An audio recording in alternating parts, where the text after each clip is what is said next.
कार्तिक महिन्यातील शुक्ल पक्षातील एकादशी म्हणजेच कार्तिकी एकादशी। आषाढी एकादशी प्रमाणेच दरवर्षी कार्तिकी एकादशीलाही पंढरीत वैष्णवांचा मोठा मेळा भरतो।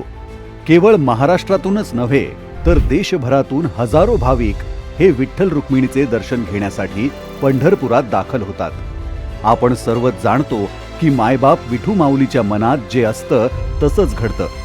आज त्याच्या आशीर्वादाने पंढरपूरचा विकास होणार आहे।